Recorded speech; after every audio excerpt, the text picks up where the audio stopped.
नमस्कार। सूचना एवं जनसंपर्क विभाग की प्रस्तुति हिमाचल बुलेटिन में आपका स्वागत है। पेश है आज के समाचार। प्रधानमंत्री श्री नरेंद्र मोदी ने आज जन औषधि दिवस 2021 के अवसर पर प्रधानमंत्री भारतीय जन औषधि परियोजना के लाभार्थियों के साथ वीडियो कॉन्फ्रेंसिंग के माध्यम से बातचीत की। इस अवसर पर शिमला के रिज मैदान पर आयोजित कार्यक्रम में मुख्यमंत्री श्री जयराम ठाकुर और केंद्रीय वित्त एवं कॉरपोरेट मामले राज्य मंत्री श्री अनुराग ठाकुर विशेष रूप से उपस्थित रहे। प्रधानमंत्री ने जन औषधि परियोजना की लाभार्थी शिमला जिला के ठियोग उपमंडल के अंतर्गत सरोग गांव की निवासी श्रीमती कृष्णा वर्मा से बातचीत की। सर, और मैं पिछले 20 सालों से हाई बीपी, शुगर और दिल की मरीज हूँ सर। और मैं पहले सर इसके लिए मुझे दवाइयाँ खानी पड़ती है सर उम्र भर के लिए। और जो मैं पहले जो मुझे ये दवाइयाँ प्राइवेट दुकानों में 5-6 हजार में मिलती थी। फिर जब सर मैं एक दिन दवाई लेने जब हॉस्पिटल आई तो मुझे वहाँ किसी ने बताया कि प्रधानमंत्री जी द्वारा जन औषधि की जो दुकान खोली गई है उसमें बहुत सारी सस्ती दवाइयाँ मिलती है। तब सर मैं जब वहाँ पे गई तो मुझे जो दवाइयाँ पहले 5-6 हजार पर एक महीने में देने पड़ते थे सर, और वो मुझे अब 1800 रुपए में मिल रही है। और अब मुझे जब आपकी मोदी जी की दुकान से जो दवाइयाँ मिलती है मेरे बहुत सारे पैसों की बचत हो रही है सर, और उससे मैं घर का खर्च भी चलाती हूँ और बुढ़ापे के लिए अपनी सेविंग भी करी हूँ। प्रधानमंत्री ने अपनी पुरानी यादें साझा करते हुए कहा कि हिमाचल प्रदेश का प्रत्येक परिवार देवदूत के समान है।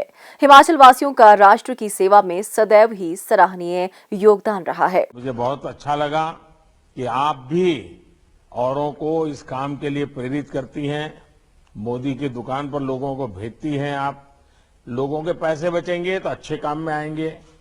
और सरकार की कोशिश यही है कि दवाई के पीछे जो खर्च होता है, जो गरीब परिवार, मध्यम वर्ग के परिवार को उसके कारण बहुत तकलीफ हो जाती है, लेकिन आपने ये बात को ठीक से पकड़ा, लोगों को पहुंचाया। मेरी तरफ से आपके उत्तम स्वास्थ्य के लिए मैं प्रार्थना करता हूं। और ठियोग में तो बीमारी होनी ही नहीं चाहिए जी। ठियोग इतना बढ़िया जगह है, वहां बीमारी नहीं घुसनी चाहिए। चलिए, बहुत बहुत शुभकामनाएं आपको। माताओं बहनों का आशीर्वाद ही मेरे लिए बहुत कुछ है। और हिमाचल का तो हर परिवार देवदूत परिवार है। हर परिवार ने देश की रक्षा के लिए बच्चों को दिया है, तो हिमालय तो अपने आप में देवदूत का भूमि है। कार्यक्रम के उपरांत पत्रकारों से बातचीत करते हुए मुख्यमंत्री श्री जयराम ठाकुर ने कहा, आदरणीय प्रधानमंत्री जी ने जिस प्रकार से अपनी बात हम सबके सामने पूरे राष्ट्र के समक्ष रखी है, जन औषधि एक ऐसा एक माध्यम है जिसके माध्यम से गरीब आदमी जो बीमारी के कारण उम्मीद छोड़ जाता है जिंदगी की भी, जैसे कृष्णा जी ने यहाँ पर अपनी बात कही जो ठियोग से जिनके साथ आदरणीय प्रधानमंत्री जी का संवाद हुआ, कि बीमारी ऐसी लग जाती है जो जिंदगी भर जो है जिसका इलाज करना बहुत आवश्यक होता है। अगर इलाज नहीं किया, दवाई नहीं ली तो जिंदगी बचने की संभावना उसमें नहीं रहती। ऐसे मरीजों के लिए तो जन औषधि एक ऐसा, जिसको मैं कह सकता हूँ एक संजीवनी के रूप में काम कर रही है, और जिसको प्रधानमंत्री जी ने जिस प्रकार से आगे बढ़ करके उसको प्रोत्साहित करने के लिए एक वातावरण, एक माहौल खड़ा करने के लिए कोशिश की है। और मुझे इस बात की प्रसन्नता है कि पूरे देश भर में अब ये बहुत लोकप्रिय के साथ साथ में जो है इसमें रुझान लोगों का बहुत तेज़ी से बढ़ता जा रहा है कि मोदी जी की मोदी मेडिसिन शॉप जो है वहाँ से हम दवाई खरीद करके लाएं और सस्ते में लाएं और अपना इलाज करें, अपनी ज़िंदगी को बचाने में हम उसमें सफल होंगे। ऐसी एक भाव के साथ आगे बढ़ करके लोगों ने काम करना शुरू किया है। और मुझे इस बात की भी प्रसन्नता है कि हिमाचल प्रदेश में भी हमारा जो है वो जन औषधि को प्रोत्साहित करने के लिए सरकार के माध्यम से जो कार्यक्रम चल रहा है और उसमें और तेज़ी लाने की कोशिश करेंगे। सोलन शहर के निवासियों द्वारा नगर परिषद सोलन को नगर निगम के रूप में स्तरोन्नत करने पर मुख्यमंत्री श्री जयराम ठाकुर का आभार व्यक्त करने के लिए आज ठोडो मैदान में अभिनंदन समारोह आयोजित किया गया। इस अवसर पर श्री जयराम ठाकुर ने कहा, प्रदेश का सबसे तेज गति से अगर डेवलपमेंट के हिसाब से, ग्रोथ के हिसाब से, चाहे पॉपुलेशन ग्रोथ है, चाहे पॉपुलेशन ग्रोथ के साथ डेवलपमेंट की हमारी ग्रोथ है, उसमें सबसे तेज गति से कोई अगर शहर बढ़ा है तो वो सोलन है। और स्वाभाविक रूप से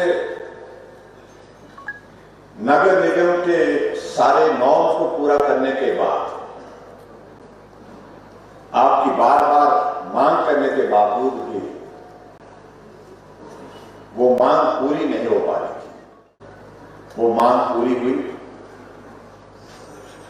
उसके लिए आज का ये अभिनंदन का कारण, बधाई का कारण, शुभकामनाओं का कार्यक्रम आप लोगों ने यहाँ पर किया, उसके लिए मैं आप सबको बहुत बहुत बधाई देता हूँ। हमने पिछले कल हिमाचल प्रदेश का बजट प्रस्तुत किया, आज सब आप लोगों ने उसको पढ़ा भी होगा, सुना भी होगा। जहां हिमाचल प्रदेश में हमने पहले दिन से शुरुआत की है कि समाज के हर वर्ग के लिए हम काम कर सके, बेहतर ढंग से काम कर सके, सेवा के भाव के साथ काम कर सके, उस दृष्टि से हमने काम करने की कोशिश की।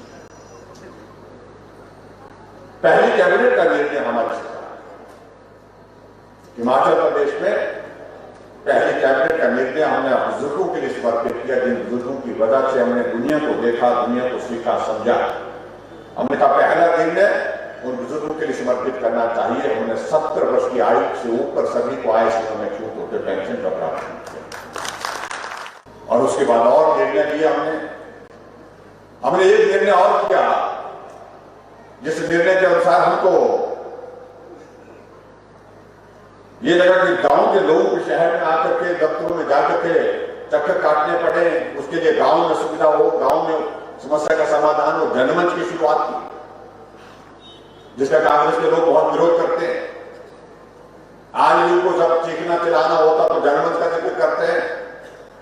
जनमंच पूरे देश में एक ऐसा कार्यक्रम हमारे प्रदेश का है जिसकी चर्चा दूसरे प्रदेशों में होती है। एक लोकतांत्रिक व्यवस्था के अनुसार माइक लगा दिया जाता है सभा के बीच में, और जिस आदमी की शिकायत है उसको बुला करके माइक दे दिया जाता है, वो अपनी समस्या का जिक्र वहां पर करता है। मंत्री वहां बैठा होता है, अधिकारी वहां पर डिस्ट्रिक्ट के सारे बैठे होते हैं और समस्या का समाधान। मुख्यमंत्री ने कहा कि सोलन शहर में नगर निगम के गठन से शहर का योजनाबद्ध और व्यवस्थित विकास सुनिश्चित होगा। इससे यहां का पुराना वैभव और महत्व भी बना रहेगा।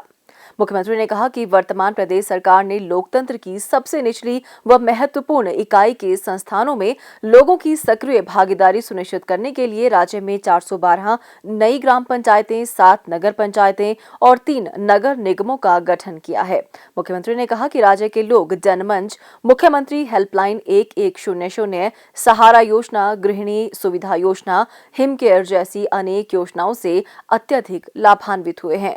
उन्होंने कहा कि मुख्यमंत्री स्वावलंबन योजना राज्य के युवाओं के लिए वरदान साबित हुई है और वे अब रोजगार की तलाश करने के बजाय रोजगार प्रदाता बन रहे हैं। उन्होंने कहा कि गत दिवस प्रस्तुत राज्य के वार्षिक बजट में समाज के सभी वर्गों के कल्याण के लिए प्रावधान किए गए हैं। मुख्यमंत्री ने परिवहन नगर सोलन के लिए 2 करोड़ रुपए, सोलन में 3 नई पार्किंग के लिए 2 करोड़ रुपए और नगर निगम सोलन के लिए 17 वार्डों के योजनाबद्ध विकास के लिए 2 करोड़ रुपए की घोषणा की। उन्होंने कहा कि नागरिक अस्पताल सोलन में सिटी स्कैन और डिजिटल एक्सरे संयंत्र स्थापित किया जाएगा। सोलन और कंडाघाट अस्पतालों में डॉक्टरों के पर्याप्त पद भरे जाएंगे। उन्होंने कहा कि कंडाघाट स्टेडियम और इंडोर स्टेडियम सोलन का कार्य शीघ्र ही आरंभ कर दिया जाएगा। पुराने बस अड्डे के समीप पर्याप्त पार्किंग की व्यवस्था की जाएगी। मुख्यमंत्री ने सोलन विधानसभा क्षेत्र में लगभग 34 करोड़ रुपए की विभिन्न विकासात्मक परियोजनाओं के लोकार्पण और शिलान्यास किए। मुख्यमंत्री ने स्वास्थ्य में सहभागिता योजना के अंतर्गत साई संजीवनी सुपर स्पेशलिटी अस्पताल सोलन का लोकार्पण भी किया। जोगिंद्रा बैंक के प्रबंधन की ओर से जोगिंद्रा केंद्रीय सहकारी बैंक के अध्यक्ष श्री योगेश भारती ने मुख्यमंत्री राहत कोष के लिए 2,56,000 रुपए का चेक मुख्यमंत्री को भेंट किया। मुख्यमंत्री श्री जयराम ठाकुर ने आज सोलन के निकट मानव मंदिर कोठो में integrated muscular dystrophy rehabilitation centre में निजी वार्ड का लोकार्पण किया। इस अवसर पर मुख्यमंत्री ने कहा कि यह संस्थान मस्कुलर डिस्ट्रॉफी से ग्रसित हर व्यक्ति तक पहुंचने के साथ साथ लोगों को मस्कुलर डिस्ट्रॉफी के बारे में जागरूक करने में महत्वपूर्ण भूमिका निभा रहा है।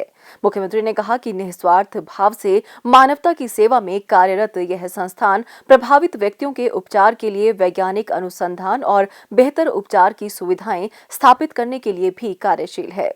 मुख्यमंत्री श्री जयराम ठाकुर ने गत दिवस हिमाचल प्रदेश विधानसभा सदन में वित्त वर्ष 2021-22 के लिए प्रस्तुत बजट अनुमान में रोजगार सृजन के लिए अनेक महत्वाकांक्षी प्रस्ताव किए हैं। पेश है एक रिपोर्ट।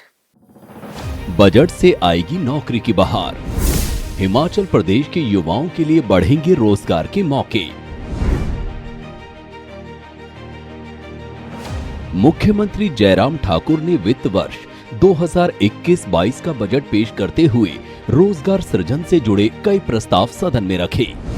आगामी वित्त वर्ष में सरकार विभिन्न विभागों में 30,000 से अधिक पदों पर नियुक्तियां करेगी। इनमें स्वास्थ्य विभाग में विभिन्न श्रेणियों के 4,000 पद, शिक्षा विभाग में शिक्षकों के 4,000 पद तथा 8,000 मल्टीटास्क पार्ट टाइम वर्कर, लोक निर्माण विभाग में 5,000 मल्टीटास्क वर्कर, जल शक्ति विभाग में 4,000 पैराफिटर, पंप ऑपरेटर और मल्टीटास्क वर्कर के पद भरने का प्रावधान किया है। इसके अलावा सरकार ने विभिन्न विभागों में खाली पदों को भरने का भी प्रावधान किया है। इनमें पुलिसकर्मी, बिजली बोर्ड के तकनीकी पद, HRTC में ड्राइवर एवं कंडक्टर, कनिष्ठ अभियंता, सहायक अभियंता, राजस्व विभाग के कर्मी, पशुपालन विभाग के डॉक्टर व कर्मी, शहरी निकायों के लिए स्टाफ, पंचायतों के तकनीकी सहायक और ग्राम रोजगार सहायक आदि शामिल हैं। स्वरोजगार को बढ़ावा। मुख्यमंत्री स्वावलंबन योजना का विस्तार करते हुए बजट में 100 करोड़ रुपए की राशि का प्रस्ताव पेश किया है।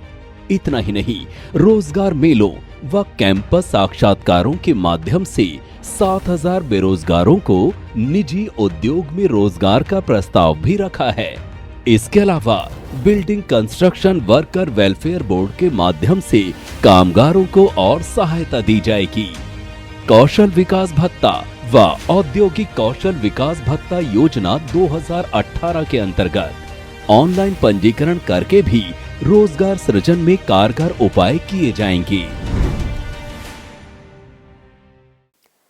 स्वास्थ्य एवं परिवार कल्याण विभाग द्वारा दोपहर 2 बजे जारी बुलेटिन के अनुसार प्रदेश में कोरोना संक्रमण की जांच के लिए आज 1,450 लोगों के सैंपल लिए गए, जिनमें से 102 लोगों की रिपोर्ट नेगेटिव पाई गई है, जबकि 1,348 लोगों की रिपोर्ट आना बाकी है। अभी तक 11,30,697 लोगों की जांच की जा चुकी है, जिनमें से 10,69,924 सैंपल की जांच नेगेटिव पाई गई है। प्रदेश में कुल 59,065 लोगों में कोरोना वायरस के संक्रमण की पुष्टि हुई है, जिनमें से 57,507 लोग इस बीमारी से ठीक हो चुके हैं और 561 व्यक्ति उपचाराधीन हैं। हिमाचल बुलेटिन देखने के लिए सब्सक्राइब करें YouTube channel DPR Himachal, follow करें ट्विटर @DPRHP, लाइक करें Facebook page information and public relations department Himachal Pradesh, visit करें वेबसाइट www.himachalpr.gov.in। इस अंक में इतना ही, कल फिर होगी मुलाकात। दीजिए इजाजत, नमस्कार।